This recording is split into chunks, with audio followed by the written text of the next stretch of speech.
नमस्कार, मैं रवीश कुमार। जिन विदेश दौरों को कामयाबी बताकर पेश किया जा रहा था, अब उन्हीं पर सवाल होने लगा है। जनता भी सवाल कर रही है कि प्रधानमंत्री मोदी ने अपने 11 साल के कार्यकाल में ताबड़तोड़ विदेश यात्राएं की, उसका नतीजा भारत के लिए क्या निकला? कांग्रेस इसे लेकर सवाल उठा रही है।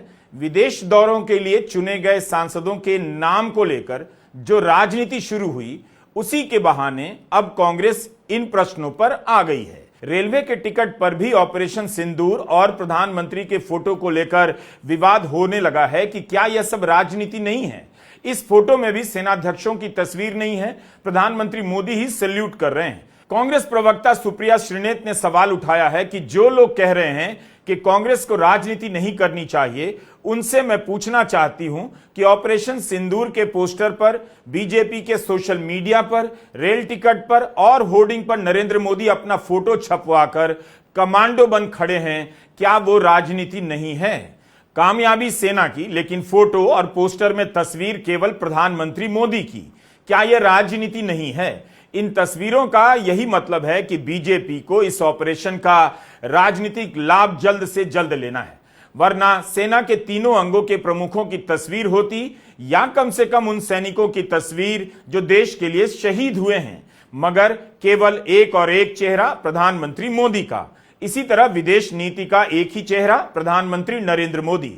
ध्यान रहे, यात्राओं के इन हिसाब में विदेश मंत्री एस जयशंकर की यात्राएं शामिल नहीं हैं, क्योंकि उनका काम ही है विदेश मामलों के संबंध में यात्राएं करना। लेकिन जिस तरह से प्रधानमंत्री मोदी यात्राएं करने लगे, उससे लगने लगा कि मोदी सरकार की विदेश नीति का चेहरा एकमात्र वही है। सवाल पूछा जा रहा है कि ऑपरेशन सिंदूर के बाद सांसदों की 7 टीमों को 32 देशों में क्यों भेजा जा रहा है? क्या प्रधानमंत्री मोदी की विदेश यात्राओं से कुछ नहीं मिला? अगर नहीं मिला तो पक्ष विपक्ष के 59 सांसदों की टीम क्या हासिल कर लेगी? आमतौर पर विदेश नीति की घरेलू राजनीति में समीक्षा नहीं होती, लेकिन घरेलू राजनीति में प्रधानमंत्री मोदी के विदेश दौरों और विदेश नीति को जमकर इस्तेमाल किया जाता है। गोदी मीडिया और बीजेपी ने गांव-गांव तक इन यात्राओं को कामयाबी के रूप में पहुंचाया है। इस लिहाज से विदेश नीति पर बात करने का यही सही समय है। इसका दर्शक वर्ग अब दिल्ली से निकलकर गांव में फैल गया है। जो जनता यात्राओं को कामयाबी मान बैठी थी, वही जनता पूछ रही है कि इन यात्राओं का रिजल्ट क्या निकला। ऐसा नहीं है कि विपक्ष ने पहले सवाल नहीं उठाए, लेकिन इस बार यह सवाल जनता के बीच से भी आ रहा है कि इतनी विदेश यात्राओं का लाभ क्यों, क्या मिला?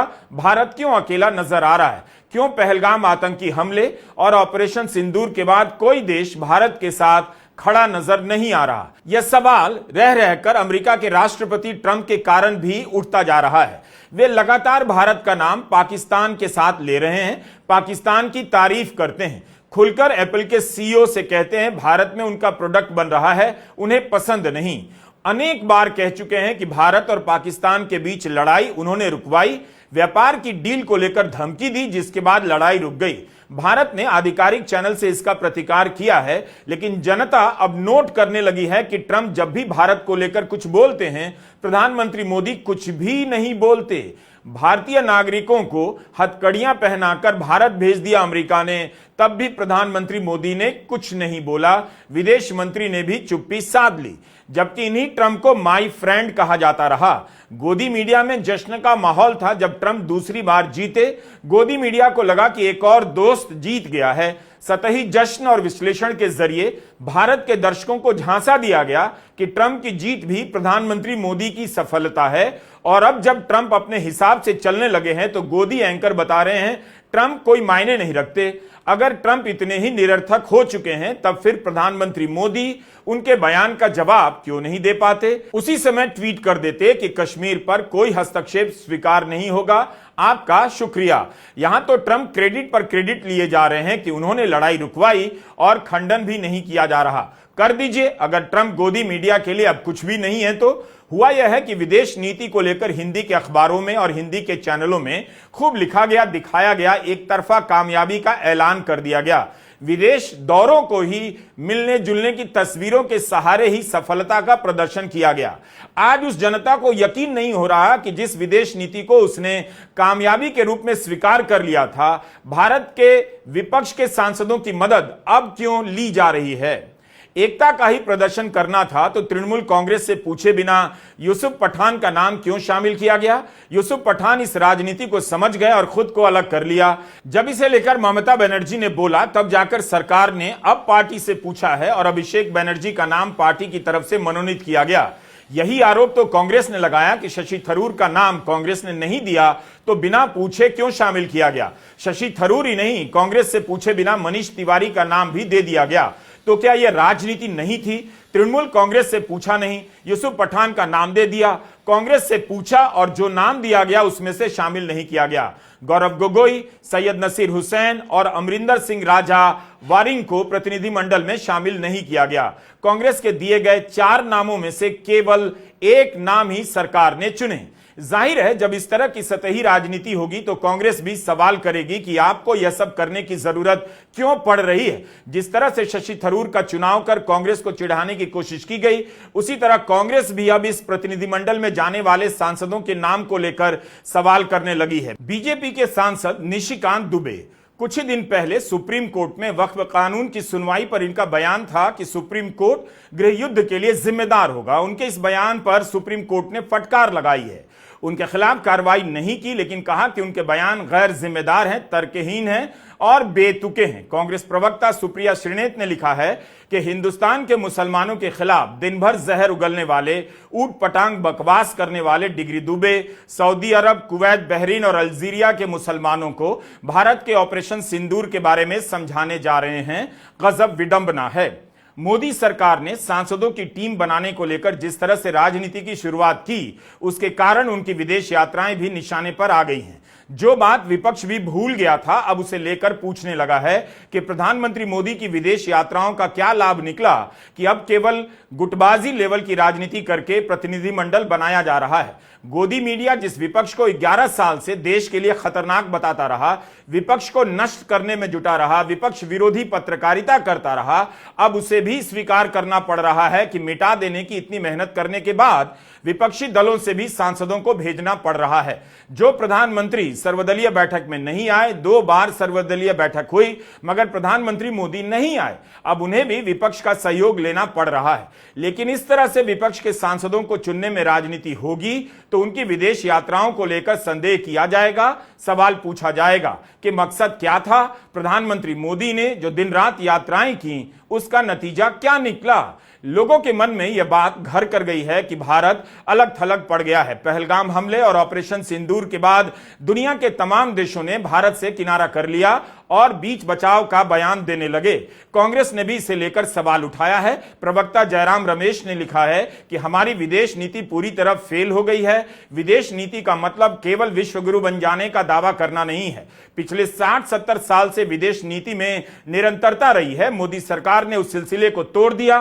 प्रधानमंत्री मोदी ने ऑस्ट्रेलिया, जर्मनी, दक्षिण कोरिया, चीन, कतर, लंदन और अमेरिका जाकर कांग्रेस और कांग्रेस नेताओं पर टिप्पणियां की। हम इसकी बात नहीं कर रहे, लेकिन जहां भी वे पिछले 11 साल में गए कांग्रेस को बदनाम किया है। हमारी विदेश नीति कहां है? अगर आपकी विदेश नीति इतनी मजबूत थी तो इस प्रतिनिधिमंडल को भेजने की जरूरत नहीं पड़ती। अमेरिका का उदाहरण तो है जिसका जिक्र हमने किया, लेकिन दूसरे और कौन से ऐसे देश हैं जिन्होंने भारत का खुलकर साथ नहीं दिया? और अब 59 सांसदों का जो दल 32 देशों की यात्राओं पर जा रहा है उससे क्या बदल जाने वाला है? ऑपरेशन सिंदूर से पहले और बाद में विदेश मंत्री एस जयशंकर ने Japan, France, Germany, Spain, Qatar के विदेश मंत्रियों के साथ खुद बात की। राष्ट्रीय सुरक्षा सलाहकार अजित डोभाल भी कई देशों के सुरक्षा सलाहकारों से बात कर रहे थे। इनमें रूस, चीन, जापान, फ्रांस और अमेरिका भी शामिल है। इन देशों के प्रधानमंत्रियों और राष्ट्रपतियों के साथ प्रधानमंत्री मोदी ने भी बात की। मीडिया रिपोर्ट के अनुसार भारत ने 70 देशों के सैनिक और रक्षा सलाहकारों को ब्रीफ किया, ऑपरेशन सिंदूर के बारे में बताया। तो ऐसा नहीं था कि भारत ने दुनिया के देशों से संपर्क नहीं किया। प्रधानमंत्री मोदी, विदेश मंत्री एस जयशंकर, राष्ट्रीय सुरक्षा सलाहकार अजित डोभाल ने जो हासिल नहीं किया वो सांसदों की टीम क्या हासिल करने वाली है, यह सवाल पूछा जा रहा है। प्रधानमंत्री मोदी ने विदेश यात्राओं को अपनी राजनीतिक सफलता के रूप में पेश किया है।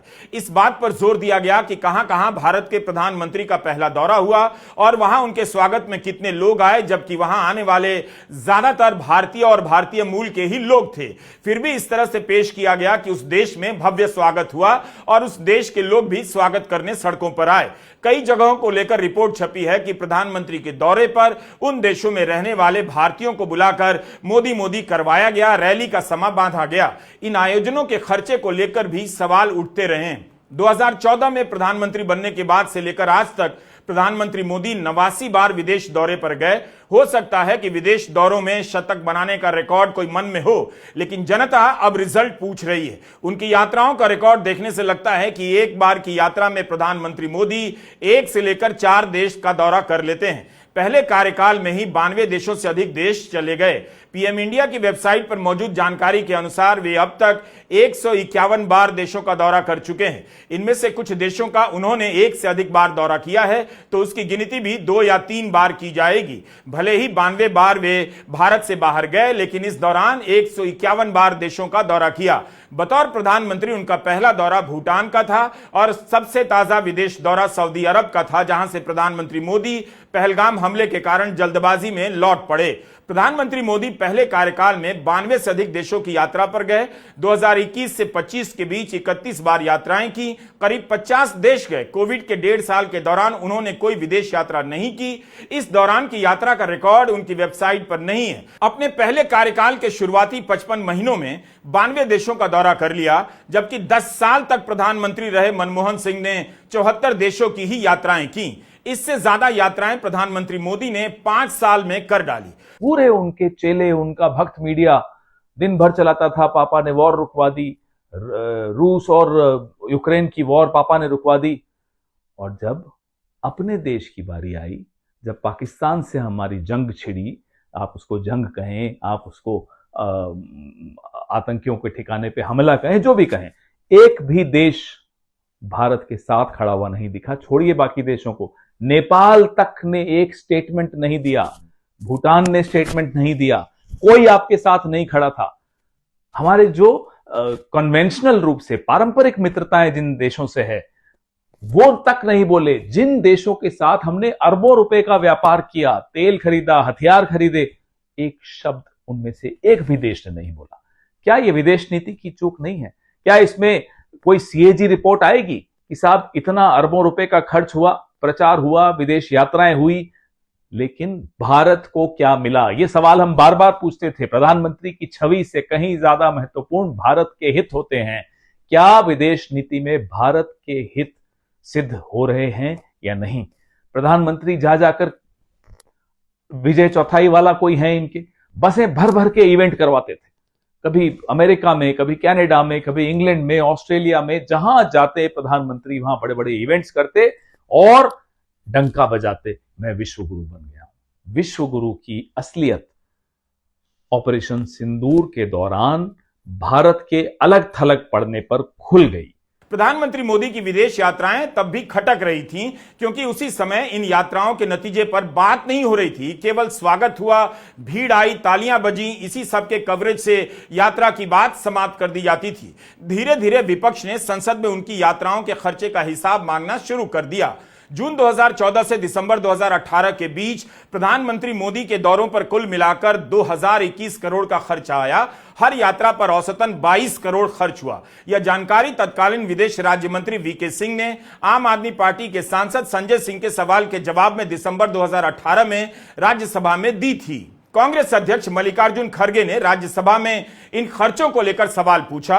विदेश राज्य मंत्री पवित्रा मार्गेरिटा ने मार्च महीने में इन सवालों का जवाब देते हुए बताया कि मई 2022 से लेकर दिसंबर 2024 के बीच प्रधानमंत्री मोदी ने 38 देशों की यात्राएं की। इन यात्राओं पर 258 करोड़ रुपए खर्च हुए। जून 2023 में प्रधानमंत्री मोदी अमेरिका गए, 22 करोड़ खर्च हुआ। सितंबर 2024 में फिर से अमेरिका गए, तब 15 करोड़ से अधिक खर्च हुआ। मई 2023 के जापान दौरे पर 17 करोड़ से अधिक का खर्चा आया। इसके अलावा प्रधानमंत्री मोदी मई 2022 से लेकर दिसंबर 2024 के बीच फ्रांस गए, डेनमार्क गए, UAE, Nepal, Uzbekistan, Indonesia, Australia, Egypt, South Africa, Greece, Poland, Ukraine, रूस, इटली, ब्राजील और गुयाना का दौरा भी किया। कुल मिलाकर करीब 2.5 साल के दौरान किए गए इन विदेश दौरों पर 258 करोड़ का खर्चा आया। लेकिन इस बार खर्चे की बात नहीं हो रही। सवाल यह हो रहा है कि इतनी बड़ी कवायद का रिजल्ट क्या निकला। प्रधानमंत्री मोदी की विदेश नीति की कभी गंभीर समीक्षा हुई ही नहीं। अलबत्ता स्क्रोल ने बहुत मेहनत से एक रिपोर्ट जरूर छापी कि उनकी कई यात्राओं से पहले और बाद में अदानी समूह को बहुत फायदा हुआ, कोई ना कोई करार मिला। उम्मीद है आपने इस पर 24 सितंबर का हमारा वीडियो देखा होगा। सितंबर 2024 में स्क्रोल के सुप्रिया शर्मा और आयुष तिवारी ने एक रिपोर्ट प्रकाशित की। इस रिपोर्ट में कई देशों के उदाहरण देकर बताया गया कि जहां जहां मोदी जाते हैं वहां वहां अदानी समूह को डील मिलती है। Singapore, Vietnam, Malaysia, Bangladesh, Sri Lanka, Kenya, Tanzania और इसराइल के उदाहरण देकर बताया गया कि प्रधानमंत्री मोदी के दौरे के कुछ महीनों के भीतर ही उन देशों में अदानी समूह को डील मिली है। दिसंबर 2024 में कांग्रेस ने इस बारे में एक चार्ट प्रकाशित किया और एक प्रेस कॉन्फ्रेंस में प्रधानमंत्री के दौरों से अदानी समूह को होने वाले कथित फायदे के बारे में भी बात की थी। अदानी का नाम आते ही, गौतम भाई का नाम आते ही जो हालत खराब हो जाती है प्रधानमंत्री की, वो देखते बनता है। चलिए, वो उनका निजी मामला है, उनके संबंध है, लेकिन किसी को यह हक नहीं बनता कि देश के बाकी देशों से संबंध एक व्यापारी के हितों पर निर्भर करते हो। जो भी देश उस व्यापारी की हां में हां मिलाएंगे, उसको काम देंगे, वो देश फिर देश हमारे भारत की सीमाओं में भी घुस जाएं तो उनको क्लीन चिट दे दी जाती है।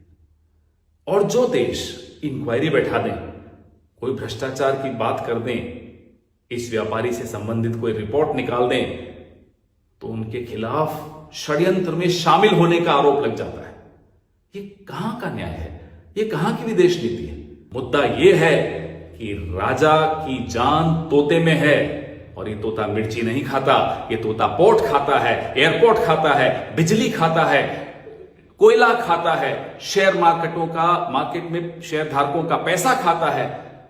टैक्स पेयर का पैसा इसी तोते के पास जाता है। इस तोते को बचाने के लिए राजा किसी भी सीमा तक जा रहा है। एक होती ना वाई सिक्योरिटी आपने सुनी होगी, जेड सिक्योरिटी सुनी होगी। गौतम भाई को मिली हुई है एम सिक्योरिटी। माधवी सिक्योरिटी नहीं है, यह है मोदी सिक्योरिटी। प्रधानमंत्री मोदी की यात्राओं पर खर्चे का कुछ आंकड़ा तो है, लेकिन आप दावे के साथ नहीं कह सकते कि सारा का सारा हिसाब है। आज जब सांसद दुनिया के दौरे पर जाएंगे तो क्या कहेंगे? क्या सांसदों के पास गोदी मीडिया के कवरेज का कोई बचाव होगा? न्यूयॉर्क टाइम्स, फ्रांस 24, इकोनॉमिस्ट में भारत के गोदी मीडिया के कवरेज पर डिटेल में छप रहा है कि कैसे यहां का मीडिया झूठ बोल रहा था, कैसे अभी भी नफरती बयान दिए जा रहे हैं। फेसबुक पर पोस्ट लिखने के कारण एक प्रोफेसर अली खान महमूदाबाद को उठाकर जेल में बंद कर दिया गया। हम जानते हैं कि पश्चिम का मीडिया इराक युद्ध से लेकर वियतनाम युद्ध तक कई बार झूठ बोल चुका है, लेकिन क्या इस आधार पर भारतीय मीडिया के कवरेज को किसी भी तरह से जायज या सही ठहराया जा सकता है? गोदी मीडिया को लेकर दुनिया के तमाम बड़े अखबारों में आए दिन छप रहा है कि यह मीडिया कितना फ्रॉड हो गया है और इसके कारण भारत की लोकतांत्रिक छवि को गहरा धक्का पहुंच रहा है, जबकि पहले ऐसा नहीं था। भारत के लोकतंत्र की पहचान यहां के मीडिया से भी हुआ करती थी। अब आते हैं G20 के आयोजन और कवरेज को लेकर। उस समय भी विपक्ष ने सवाल उठाया, लेकिन उसके हर सवाल को हताशा का सवाल बताया गया और नरेंद्र मोदी की कामयाबी का। कभी सवाल नहीं किया गया कि G20 के अध्यक्ष बनने में ऐसा क्या खास है जो इतना खर्चीला आयोजन हो रहा है, जबकि G20 के सभी सदस्य देश बारी बारी से इसके अध्यक्ष बनते हैं। लेकिन इस तरह से धूम मचाई गई जैसे सारे देशों ने भारत को ही अपना नेता और विश्वगुरु मान लिया। मान ले तो उससे अच्छी बात क्या हो सकती है, लेकिन झूठी तारीफ की भारत को क्यों जरूरत पड़ रही है? भारत एक महान देश है, उसे झूठ के दम पर महान बताने की कोशिश का कोई मतलब नहीं। G20 के आयोजन के समय तो खर्चे की बाढ़ आ गई। G20 के प्रतिनिधियों को पूरे देश की सैर कराई गई, राज्य सरकारों का भी खर्चा आया होगा। उस समय भी खर्चे को लेकर सवाल उठ रहे थे। कई लोग हैरान थे कि भारत ऐसा क्यों कर रहा है। G20 के समय इतने पोस्टर लगाए गए कि आज भी इसके अवशेष आपको शहर में दिख जाएंगे। इसका आयोजन प्रधानमंत्री मोदी के लिए व्यक्तिगत प्रदर्शन भी बन गया था। मेहमानों को सोने चांदी के वर्क वाली प्लेट में भोजन परोसा गया। आप सोने की थाली में खिलाकर किस वैभव का प्रदर्शन कर रहे थे और इसका रिजल्ट क्या निकला? चीन के राष्ट्रपति शी जिनपिंग नहीं आए, उनकी जगह चीन के प्रधानमंत्री आए। G20 महत्वपूर्ण संस्था है, लेकिन क्या वो इतनी बड़ी संस्था है? अगर है तो उसकी भूमिका पहलगाम हमले के बाद क्यों नहीं नजर आती है? तब तो फोटो खूब छप रहा था, भारत विश्व गुरु बन गया है। G20 के समय हालत यह हो गई कि इतने बड़े सम्मेलन से एक साझा बयान जारी होगा या नहीं, इसे लेकर बेचैनी मच गई। अब आपने इतना बड़ा तामझाम किया, उसका नतीजा कुछ तो निकलना था, साझा बयान तो आना चाहिए। समापन के कुछ दिन पहले तक यह लगने लगा कि रूस और यूक्रेन के मसले पर साझा बयान जारी नहीं होगा। अंत में साझा बयान जारी हुआ, लेकिन रूस की निंदा नहीं की गई, जबकि एक साल पहले इंडोनेशिया में हुए सम्मेलन में G20 के बयान में रूस की कड़े शब्दों में निंदा की गई थी। रूस और यूक्रेन के बीच युद्ध रुकवाने का जिम्मा और मुद्दा दोनों राष्ट्रपति ट्रंप ने ले लिया है। इस युद्ध को रुकवाने की शर्तों को तय करने में भारत कहीं नजर नहीं आता। अमेरिका और यूक्रेन के बीच वहां के खदानों को लेकर करार हुए हैं। राष्ट्रपति ट्रंप और जेलेंस्की के बीच व्हाइट हाउस में टकराव हो गया, लेकिन इसके बाद भी ट्रंप ही इस मसले में मुख्य खिलाड़ी बने हुए हैं। पोप की अंतिम यात्रा के दौरान जेलेंस्की और ट्रंप की मुलाकात की तस्वीरें इंटरनेट पर वायरल हैं। अब 19 मई की रात ट्रंप ने रूस के राष्ट्रपति पुतिन से 2 घंटे बात की है और घोषणा की है कि दोनों देश आपस में मिलकर युद्ध विराम की शर्तें तय करने वाले हैं, युद्ध खत्म करने की दिशा में काम करने वाले हैं। इन सब में प्रधानमंत्री मोदी कहीं नजर नहीं आ रहे। तो जो कहानी बनाई गई थी उसकी सच्चाई क्या थी? लेकिन रूस और यूक्रेन के बीच युद्ध को रुकवाने को लेकर भारत में तरह तरह के दावे हो गए। बीजेपी के सांसद ने झूठ बोला कि भारतीय छात्रों को लाने के लिए प्रधानमंत्री मोदी ने कुछ देर के लिए जंग रुकवा दी। इस बात से विदेश मंत्रालय के प्रवक्ता ने ही इनकार कर दिया। आप इन चेहरों के नाम से इनके बयान सर्च कीजिए। इन्होंने ऑन रिकॉर्ड झूठ बोला है कि भारतीय छात्रों को लाने के लिए प्रधानमंत्री मोदी ने युद्ध रुकवा दी। जब इस झूठ को लेकर विदेश मंत्रालय के प्रवक्ता अरिंदम बागची से सवाल पूछा गया, उन्होंने साफ इनकार कर दिया जैसे ये सब फालतू की बातें हों। इसके बाद भी बीजेपी ने वॉर रुकवा दी पापा वाला विज्ञापन बनाया। तमाम तरह के सवाल उठने के बाद भी उसे अपने ट्विटर हैंडल से बीजेपी ने नहीं हटाया है। अगर वाकई रूस और यूक्रेन के बीच भारत की कोई ठोस भूमिका होती तो आज रूस और यूक्रेन के बीच मध्यस्थता की मेज पर ट्रंप के साथ साथ प्रधानमंत्री मोदी का भी जिक्र हो रहा होता, जो कि नहीं हो रहा। अखबारों में केवल तारीफ छपती थी। आम आदमी क्या करता? उसे जब अपने शहर की हालत में बदलाव नहीं दिखता था तो इस बात से संतोष कर लेता था कि प्रधानमंत्री मोदी विदेशों में कामयाब हैं, भारत का नाम हो रहा है। लेकिन आज वही समझ नहीं पा रहा कि जिसे कामयाबी समझता था वो कामयाबी नजर क्यों नहीं आ रही। भारत के साथ कौन खड़ा है दिख क्यों नहीं रहा? लोग सवाल पूछने लगे हैं। गोदी मीडिया ने हमेशा विदेश दौरों को हवा दी कि यह भारत की कामयाबी का कोई लम्हा है। आज पहलगाम हमले और ऑपरेशन सिंदूर के बाद कामयाबी का वह झंडा गोदी मीडिया भी नहीं दिखा पा रहा, जिसे गोदी एंकर अपने स्टूडियो में लहराया करते थे। G20 को लेकर कितना खर्च हुआ, इस पर श्वेत पत्र आना चाहिए। मीडिया में अलग अलग रिपोर्ट है। सितंबर 2023 में कांग्रेस ने ट्वीट किया कि मोदी सरकार ने 4100 करोड़ उड़ा दिया, जनता की मेहनत की कमाई अपनी छवि चमकाने में उड़ाई। टीएमसी सांसद साकेत गोखले ने भी इस पर ट्वीट किया, जिस पर पीआईबी ने फैक्ट चेक करते हुए लिखा, सही नहीं है, भ्रामक जानकारी है, बहुत सारा पैसा स्थायी रूप से इमारतों को खड़ा करने में खर्च किया गया जो G20 के बाद भी काम आएंगे। लेकिन खर्च तो G20 के लिए ही हुआ। दिसंबर 2023 में दिव्या ए ने इंडियन एक्सप्रेस के लिए रिपोर्ट किया कि केंद्र सरकार ने कहा है कि G20 के आयोजन के लिए भारत सरकार ने 1310 करोड़ का बजट दिया था। पहले 320 करोड़ का बजट, फिर 990 करोड़ का। राज्यसभा में विदेश राज्य मंत्री वी मुरलीधरन ने बताया है यह पैसा भारत भर में खर्च हुआ है। इसी अखबार में जतिन आनंद की सितंबर 2023 की रिपोर्ट है। इसमें लिखा है कि सरकारी रिकॉर्ड के अनुसार 2 दिन के सम्मेलन के लिए दिल्ली को तैयार करने पर 4100 करोड़ का खर्च हुआ। 12 श्रेणियों में यह खर्चा किया गया। सुरक्षा पर सर्वाधिक खर्च हुआ, मगर सड़कों, फुटपाथ, लाइटिंग इत्यादि पर भी काफी पैसे खर्च किए गए। 2 दिन के आयोजन के लिए 4100 करोड़ इंडियन एक्सप्रेस की रिपोर्ट है। क्या आप इस खर्चे का मतलब समझ रहे हैं? क्या G20 के देशों ने भारत का साथ दिया? इसके एक टॉप सदस्य अमेरिका का बयान आप देख चुके हैं। चीन के बारे में आपको बताने की जरूरत ही नहीं। पाकिस्तान की मदद करने में, तरह तरह से मदद करने में, तमाम विश्लेषणों में चीन का नाम आ रहा है। ब्रिटेन के प्रधानमंत्री ने हमले के फौरन बाद बयान जारी कर हमले की निंदा की। बाद में ब्रिटेन की संसद में हमले पर बहस हुई और बाद के बयानों में ब्रिटेन ने भारत और पाकिस्तान से संयमित कार्रवाई और तनाव कम करने का आह्वान किया। भारत का खुलकर पक्ष नहीं लिया। दोनों के बीच तनाव कम करने की बातें ब्रिटेन करता रहा। पहलगाम के हमले के बाद चीन ने अपने बयान में कहा कि वह अपनी संवेदनाएं प्रकट करता है, हर प्रकार की आतंकी गतिविधि का पुरजोर विरोध करता है, मगर संयुक्त राष्ट्र सुरक्षा परिषद की बैठक के बाद चीन चीन ने अपने बयान में लिखा वो आतंक के खिलाफ लड़ाई में पाकिस्तान के साथ है, उसका सबसे गहरा दोस्त है। यह भी कहा कि इस हमले की निष्पक्ष जांच होनी चाहिए। भारत और पाकिस्तान से आग्रह किया कि दोनों देश शांति से काम लें। विदेश यात्राओं पर गए प्रधानमंत्री मोदी की अनगिनत तस्वीरें मिल जाएंगी, लेकिन उन तस्वीरों में अब केवल प्रधानमंत्री ही दिखाई दे रहे हैं। भारत की विदेश नीति कड़े इम्तिहान से गुजर रही है, उसकी तलाश हो रही है। इस बीच भारत का गोदी मीडिया दिन रात झूठ परोसने में लगा हुआ है ताकि जनता हर समय कंफ्यूजन में रहे, झूठ से निकलने का रास्ता उसे मिले ही ना। रिपब्लिक चैनल के अर्नब गोस्वामी ने अपने कार्यक्रम में तुर्की की एक इमारत को कांग्रेस पार्टी का दफ्तर बता दिया।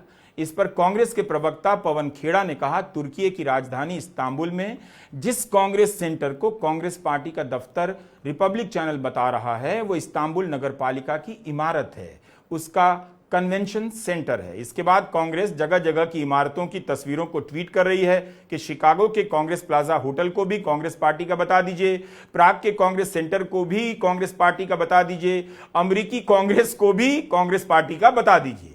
तो आप देख रहे हैं कि जिस तरह से मोदी सरकार थरूर और पठान को खुद से चुनकर कांग्रेस और तृणमूल को चिढ़ाने में लगी थी, उसी लाइन में गोदी मीडिया विपक्ष पर झूठ के सहारे हमला कर रहा है। जाहिर है तब पूछा ही जाएगा 59 सांसदों को विदेश भेजकर हासिल क्या करना जब दिन रात झूठ के सहारे ही जीना है। यह भी तो झूठ बोला ही जा सकता है, सारे सांसद दुनिया भर की यात्राएं कर कर लौट आए, भेजने का खर्चा भी बच जाएगा। इस लेवल का मीडिया इस देश में, इस लेवल की राजनीति इस देश में। आप दर्शक हमेशा अपना लेवल ऊंचा करते रहें। नमस्कार, मैं रवीश कुमार।